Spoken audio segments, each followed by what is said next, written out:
Taboo, taboo, taboo, taboo. Taboo. Brilliant. Right, this is it now. We're here, we're ready. We roll the Joe.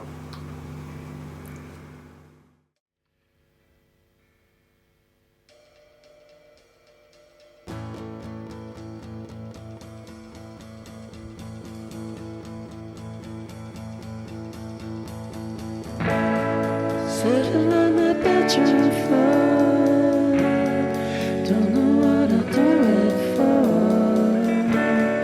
Every time you kick the door, what for? 'Cause you know to kick it in, nobody's listening. My love belongs to my friend.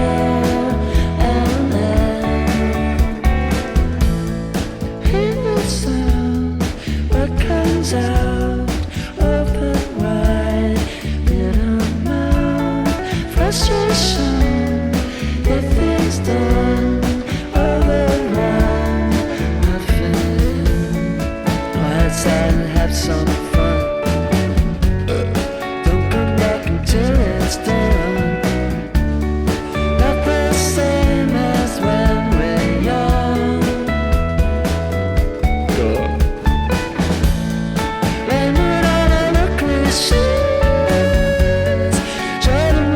Passing days, grow sick of all my friends, and then hear the sound, what comes out, open wide, a bitter mouth, frustration, get things done, overrun, nothing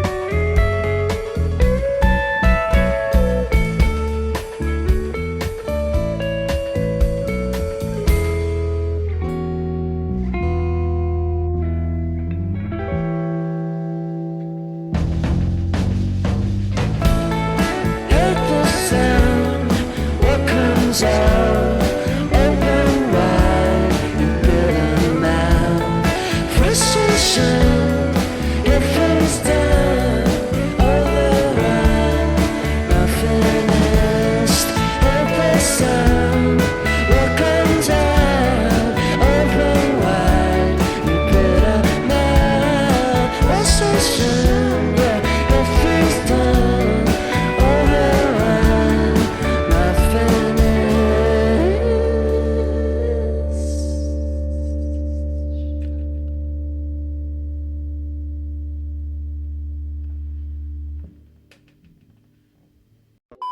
Is that a cappella or is that just not right? That's too much. Every time you kick the door, what for?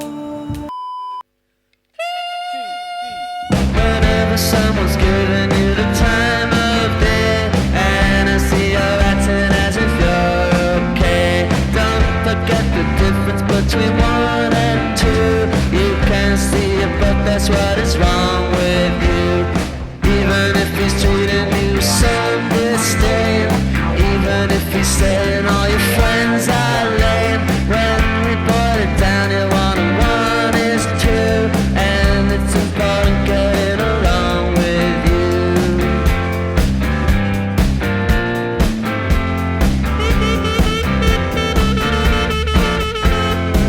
Swimming every day's good at least.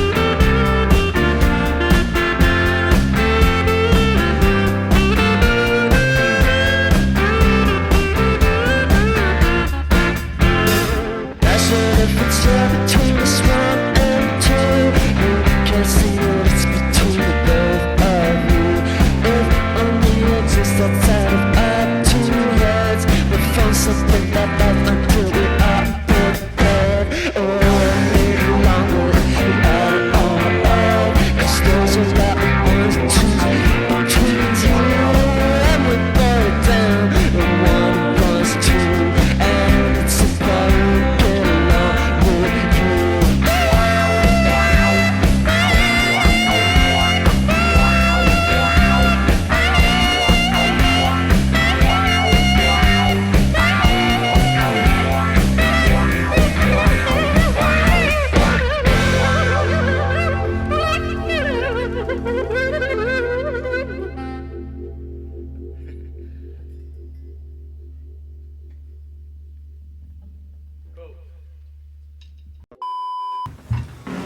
That was right. Yeah. I'm no physicist, but it's certainly possible. Could it have gone under your hat? I thought that. I'm no physicist. Fact. Fact. Fact. Yeah, fact.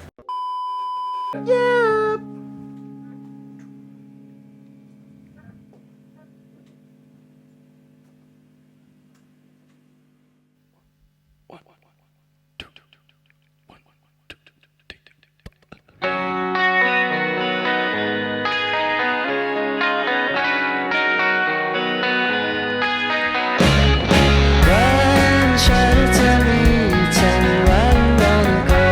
We'll never be long, you say you care, no you don't. Shake it down, shake it up, but you everything to me. And then the grass is always green. You're everything I wanted, everything I really need.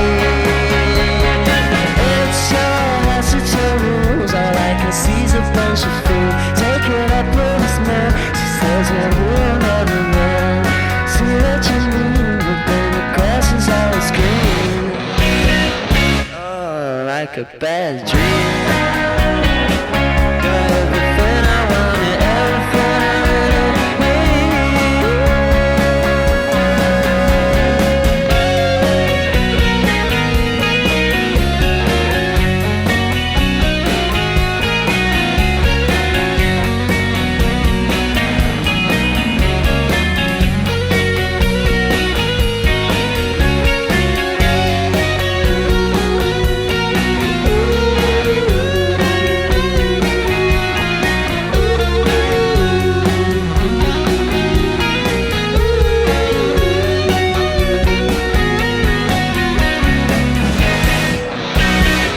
I said the grass is always green.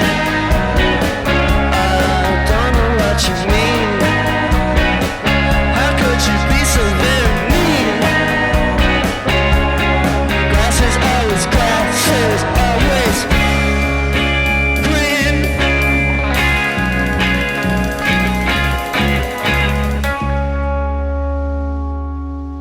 I know that you've been scared. Well, you never were prepared. How could you be so dumb? Never thought you'd be so numb to the things that I see. But then it crashes always like a bad dream. All everything I ever want, I never want to leave. Oh, yes indeed.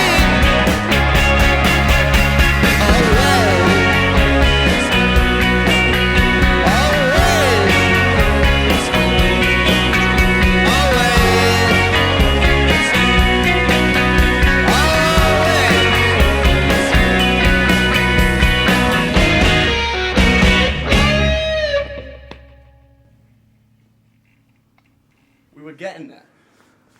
We gotta move on. We gotta move on. Let's just listen to. That one will do, I think. All right. Everything you are, put it in a tie, and I can sit and wave at you. Think about the times that I've sat inside, when I could have been anywhere.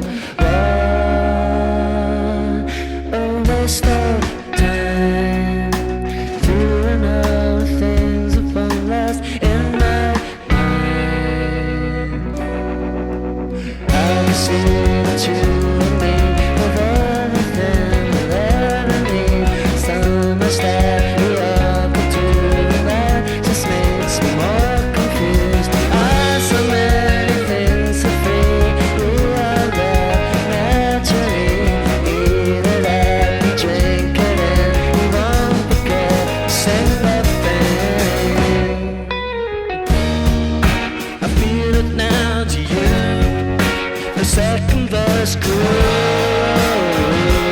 You know that it works every time we're playing the guitar, searching out our time.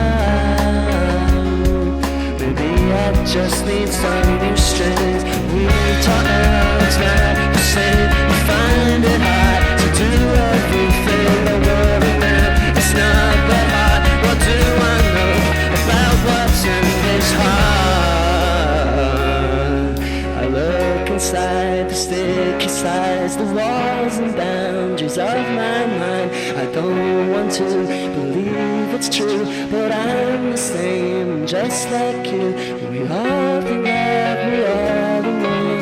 Think you're special, think we're fun. We swim around, touch the ground. Think I'm different, I'm profound. That's great, that's why someone's out there we can try. Everyone will contribute, so part of it. That's pursuit too. Everything you are, put it inside, and I can sit and wave at you.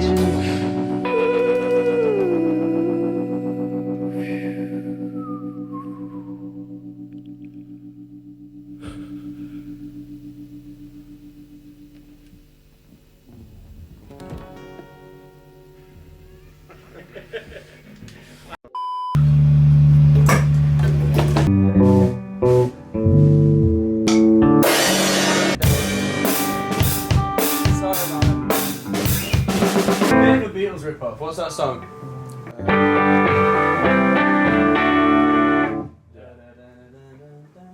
What is it? Oh, In My Life. Yeah, in my life. So the Beatles can't just like. You can't own everything. You can't just write it and then not expect people to rip you off. You can't own a melody. Yeah, John. Get the fuck. Own this. Yeah. Alright. Cool. Last song. Thank you. What should I do? I wanna start anew, somewhere without you, somewhere the sky is blue. And I don't wanna look at you while you fake all your feelings. I'm searching for something true. Unpleasantness has got me down, but I seem to invite it. I wanna turn back around and start again somehow. Submerge myself in an ocean far away from madman crowds.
Is it recording?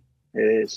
Hello, everyone. Welcome to Taboo Sessions. We've just had the lovely bowling session. We're in association with Aston Microphones, Iger Studios, and Hyde Park Book Club. I'm Joe. This is Tom, who is also in Bull. We're just going to ask some questions today. Hello, Tom. Hello, Joe. All right. Well, yeah. First of all, it feels weird saying great session, but it was a great session. We loved it. I mean, I've known of you guys and I've seen you guys plenty of times. But for those who don't know, Bull have got their debut album with EMI Records and Young Thugs, kind of like that. Young Thugs are involved. Discover Effortless Living. When's it out? Because I don't know. It comes out on the 26th of March. Very exciting. Yeah. No, great stuff. Yeah, I mean, it's one of the. I mean, if you just watch the session, you'll have an impression of what Bull is, but like. It's been a long time coming, I think, and I think if something is kind of in the pipeline that long, it's bound to be great. Okay, my first question is, I want to know who the mastermind is behind the photoshopped promo images. For anyone that's not, I will put them up on the screen, but for anyone that's not seen them, we've got the likes of Nick Grimshaw, who's eating you all for breakfast, and then Jordan North, and yourselves posing as Sean Dyche's Burnley football team. Who does it? Who's behind them? That's all Kai West, Mr. Kai West. Graphic artist, yeah. He's the man.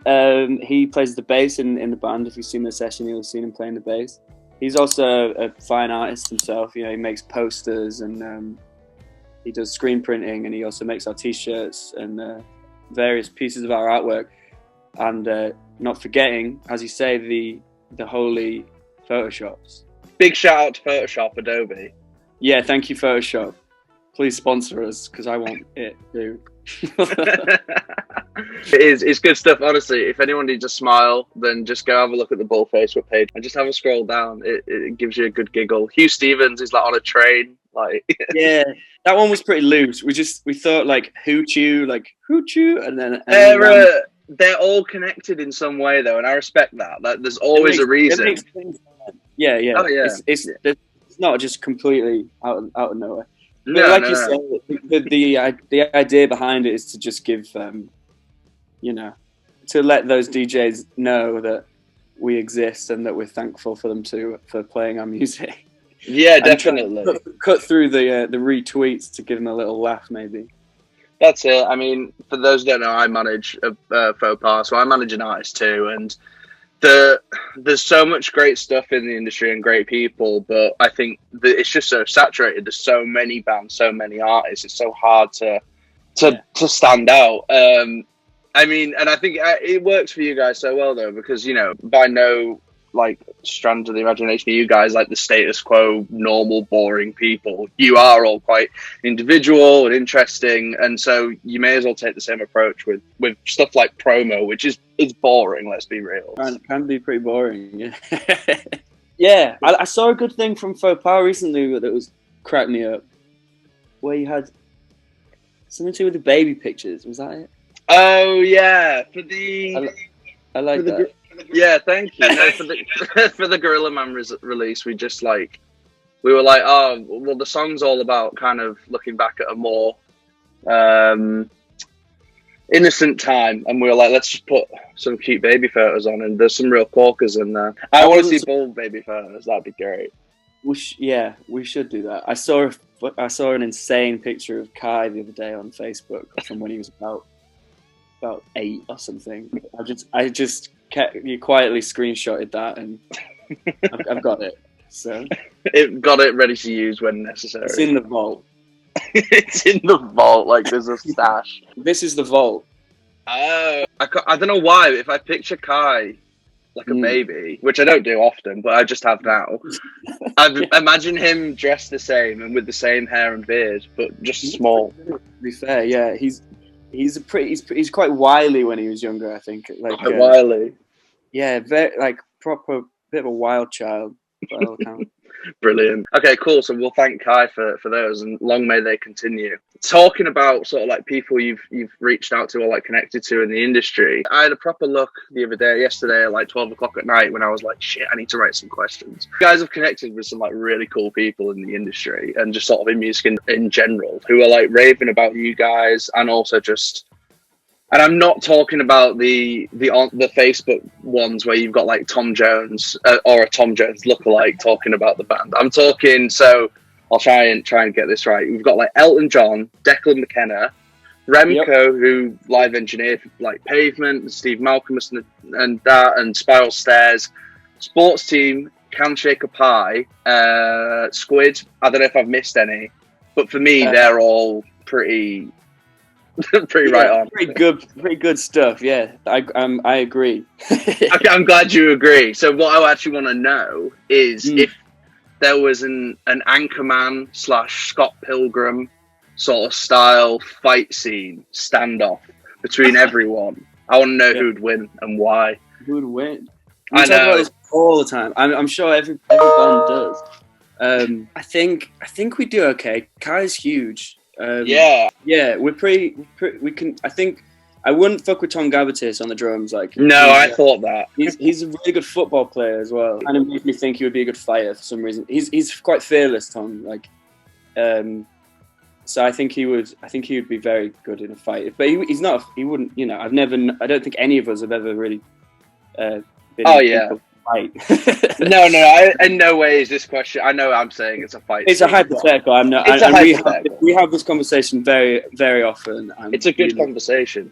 It's great. Yeah, I mean, I think Dan would be really good at fighting actually as well because he's very zen and like he'd be like a kung fu master. He would be like kind of like how Iggy Pop would fight. I think Dan would fight like that. I was thinking more like Shifu in Kung Fu Panda. Really wise. Yeah, he'd be like that sounds more right. But I don't really differentiate between that and Iggy Pop. No, that is definitely who they took inspiration from for the part. I think as well. I think Elton's got some. I reckon he could knock someone out just because out of sheer like gravitas. Like it's Elton John. Bam. Yeah, for reputation alone, he would. That would pack a punch. I wouldn't fight him. No way. I would fight Can Shake a Pie, and I think we'd beat Can Shake a Pie. I don't think I would beat anybody in the band personally because I'm quite small and weak. And this is what came into my head late last night. I was like, I could imagine them all fighting, like with really absurd weapons. It's like the big fight in Anchorman where they all fight. Definitely, yeah. It would be great. I mean, Faux Pas versus Bull, who would win in a fight? I think Faux Pas would win. I don't know. We're bigger boys, we're older, so.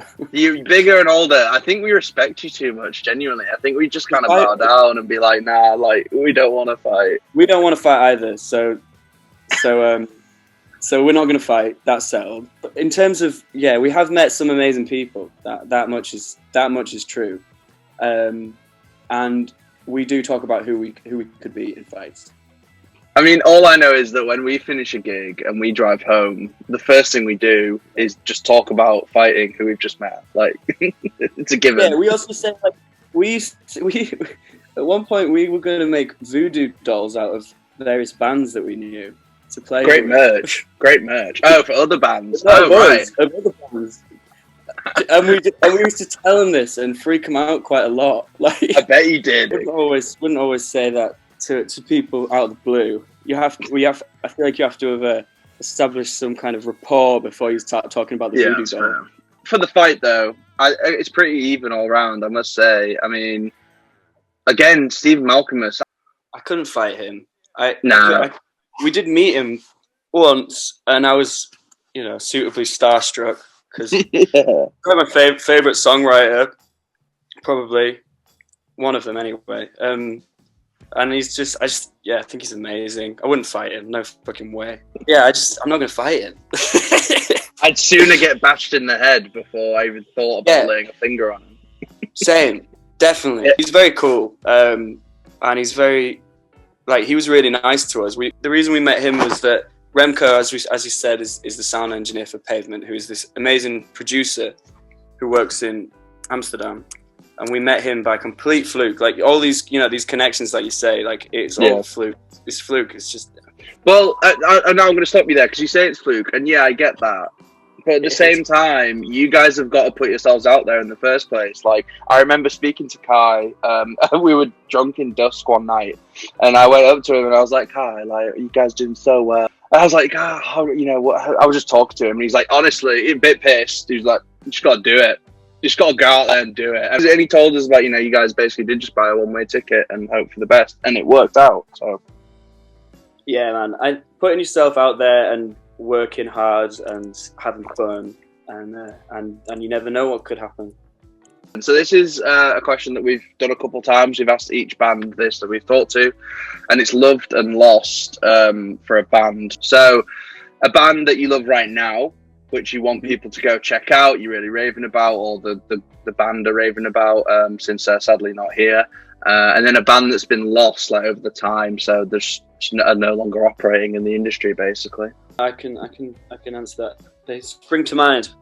Well, since I'm wearing a Perspex t-shirt, a band that's going now. I love Perspex. Played with them a bunch in York. We played with them They were a three-piece, and just thought they were great. Yeah. What kind of music is it? Sorry. It's like fast Velvet Underground. Okay, sweet, cool. Like sunglasses, plastic, shiny pop. Okay. Urgent pop. I would say they're really, really quite not aggressive, but like quite tense. Okay. Yeah. Cool. All right. Well, everyone go check out Perspex. I'm going to myself. We already said before the call that. You recommended to go check them out, so I'm going to do. So I recommend really worth seeing live as well, because they do things that are really cool. Like they kind of jam a bit, which you rarely see from a band, to be honest. Big time. Like we don't do it. We used to do it, but we stopped because it's easier not to. But like they do, like, they do things where they'll just like start speeding the song up shitloads, and then it would go faster and faster and faster and faster and faster. Forever until it stops. Yeah, I get you. That's fun to see live. Like, it just keeps getting more exciting, and that's great. They've got this song called "A Horse Named Useless." Very unlike a lot of their other stuff in some ways, at least musically, because it's a bit slower, but it's good, very good. I love them. All right, cool. Lovely. All right, Perspex. Your loved band. What about Lost? Have you got a band that you're still sort of getting over the breakup of? Or yeah, man, for sure. So, the Federals from York. They were a band. They were one of the first bands I ever saw live. They were just electric. Not unlike Perspex, actually. So they were like better than all the indie bands that they were around at the same time as, in my opinion. Yeah.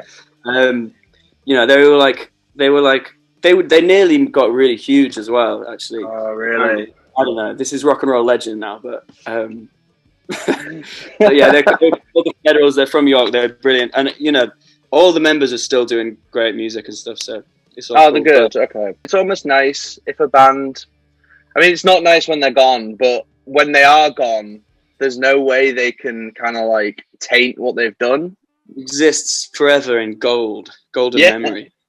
Yeah, other things like that. I mean, the Littlemores. I used to go see the Littlemores every week when I was 14 and 15 in York. Kai, who plays bass for Bull, was the Littlemores bass player. Yeah, they probably stopped playing in like 2014, 15. But they played every night between 2008 and 2015. If you know what I mean. Awesome! That's great, so good. And they good songwriting and so much fun at their gigs. They had like a trumpet player and accordion, and great guitar players, and really British sounding, unlike us, of course. But I I like that. They were like the Kinks, or like Okay, They were like very like the Libertines. They were children of the Libertines, I think, a little bit. Okay, cool. Yeah, they were great. And then other slightly bigger bands. I used to really like Japanese Voyeurs from Leeds. They were like one band from Leeds. They were like Cool. They were pretty. They inspired me a lot at one point. And they were a cool band.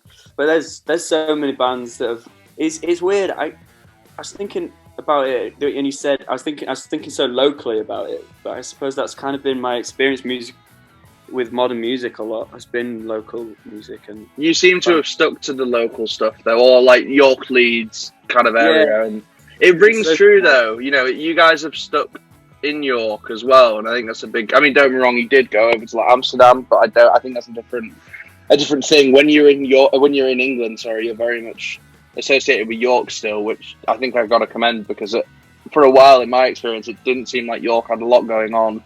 Now, I mean, Young Thugs are doing great stuff. We mentioned like Chris Sherrington from Forfeit Arms and Joe Coates from Crescent, like just great people and doing big things. And seeing obviously Jericho introducing, like there are good things in there. I think it's just maybe taking a few years for them to kind of like link up. I don't know. Maybe I'm wrong. Yeah, I think it's been like it's always had a good scene and so many different great scenes. But I feel like it's probably at its most legitimate right now. Yeah, definitely. It's getting legitimate, which I think is, but not in the corny corporate shitty way that is tried to before, but in an actual kind of more what we're used to seeing in abroad from our experience, like sort of venues that are really inclusive and like have you know, their own artwork facilities or so wide-reaching, like everybody kind of helping each other to make. It's nice, man. I think it's. They care, yeah, definitely. Yeah, I think it feels like great. I think everyone's got the same interest, the same like goal, and it's like, you know, it feels like utopia or some shit. I feel like York scene is actually kind of really suits itself for the first time. For the size of the city and for what it has, I think it does really well. But I think it's infrastructure, isn't it? I mean, I think Fibbers sadly closed last year, and that was one of York's only. I mean, I think Crescent as well, but only sort of venue of that size, and it seemed to be one of the only venues that brought in bigger bands. Like that's just from my experience. Like I say, I've not been around in it as long as you have and others have. But Crescent, I think, is filling that space. And for me, in kind of more of a true way, without wanting to slight on Fibbers. Fibbers was a great venue. No, I get you. But I like the way the Crescent operates. Yeah, me too. I mean, they've got great ties with Brood as well. Brood, like the Brood, that's like the best venue ever, right? Best venue in England, in my opinion. I mean, it must be I've had some insane gigs there. I think a lot of the infrastructure's in London, and you know, that's just the way things are. Bands sometimes have to go down to London to get picked up. Hopefully, no. Sorry. This is the thing I saw. No. I completely know what you mean, because I noticed when I was looking the other day that you guys did like a tour around London. I think like 5, 6. I tried to do that, and no one would take me because they were like, "No, you're not doing like 2 nights in London the same, because no one will come." You can't tell them. You just got to book them and not tell them. Never tell the promoters.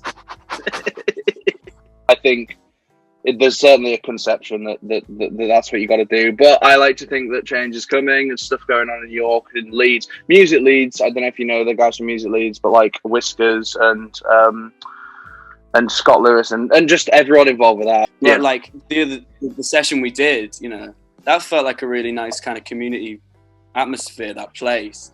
And Adam. Oh, Taboo. Yeah. Sorry, yeah.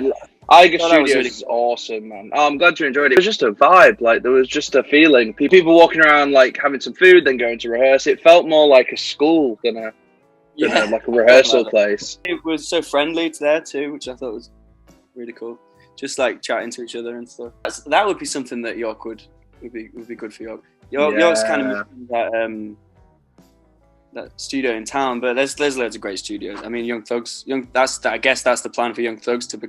Yeah, that. I think Johnny and Co and Dave and whoever's involved now is are doing bits. Don't.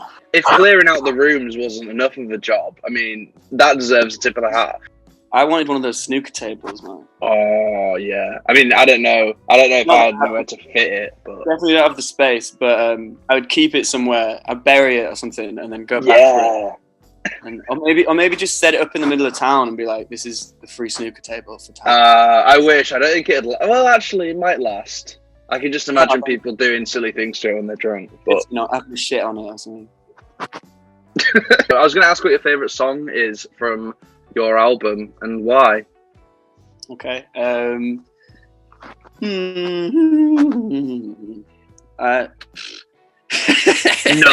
mean, the thing is, I'm sure you guys are in the position now, like some bands do get, where by the time their music's coming out, you've already written new stuff, and you therefore dislike your old stuff because you're more in love with the new stuff. I'm definitely quite into the new stuff for sure.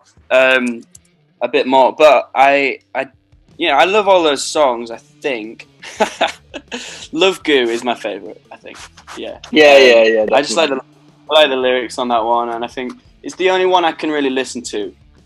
Okay, cool. I can't listen, to be honest, but I can listen to that one. It shows how you've sort of taken inspiration too from. I've forgotten the name of the band earlier that you said used loads of different instruments. I think you used like a trumpet and stuff. Like, and in Love Goo, and in Love Goo you tend to use, is it clarinet that you pull out? It's kind of a clarinet. I actually just bought a real clarinet, which I've been shredding the past week. I'm getting well into it. Squidward style. Yeah, man. I don't want to toot my own clarinet, but I think I'm making some good tunes on that thing. But I still use the Zaffoon, which is a different instrument. They're very cheap. They're like, it's kind of like a recorder, but with a saxophone reed. So yeah, go grab a Zaffoon, everyone. Zaffoon, yeah, they're like 12 quid, and honestly, you'll be able to play. It's a great instrument to learn and very fun to play, and you can pick it up quite quickly. Especially if you've had any experience playing like a recorder or maybe like a saxophone or something. I think we were all probably forced into the year 2 player recorder group. Hot Cross Buns, banger. I've got like, traumatic memories of just hearing everybody at the same time blowing the recorder at full pelt. I was always really into it. I was like trying to play the song. I love music, man. Grab a Zaffoon. Do that. Oh my god, you should get personalised Zaffoons made. Like, yeah, I did actually think it would be good merch because they're cheap as fuck. I think they'd be a good thing to sell on a merch stand. I'm gonna get right onto the EMI merch department about that. Kai. Sorry, I have to move in here because my girlfriend's computer is gonna die. So Love Goo is probably your favourite on the album. I don't know. I think there's something about when everyone else realises how good something is, you kind of go like, oh. Like, it's like if you find a band or an artist like really early on, then everyone's super mainstream, everyone loves them. It doesn't feel as special because they're not like yours anymore. Yeah, it's the phenomenon, man. There's something going on there. I don't get it. I want to know about, sadly, the other members of the band out here. Basically, I want to know a bit more about the dynamic of you guys and how you all get on within yourselves. So, like, if you were to give everyone like roles within the band, within the group, what would it be? Yeah. So, like, for example, like the geek or the mum and the dad, the jock. I don't know. I like it. Yeah, man, I can answer that question happily. I think that Dan and Tom are like the kids. 100%. Okay. I mean, it depends. It depends on the situation, but often they are the kids. Or like, we played at a wedding recently and Kai couldn't make it for some reason. So it's just the three of us. Okay. And I really noticed the shift in dynamic because Kai is like the mother's favorite, you know. Kai's always been the mother's favorite. So he's kind of the dad, yeah. He's the daddy. Daddy Kai. Yeah, I'm probably the mum. The mum. Okay. And then Dan and Tom are the Chuckle brothers. In terms of like style, though, I could also do it like that. Like Kai would be like the punk. Tom's obviously the hippie. Come on. Dan's like the skater dude, or like the pretty boy, like the the eye candy. He defo is the eye candy. He's beautiful. Come on, it's not hard to tell. And then I don't know what the fuck I am. Could stick me in the punk category too, I think, maybe. Well, I was going to put Kai in cowboy. Maybe you could be punk and Kai could be cowboy. Yeah, every band has a cowboy these days, so we figured we should probably get one as well. And Kai's the cowboy. I'm going to I'll put little images up of each member as well so people know who we're talking about. They can get a real idea.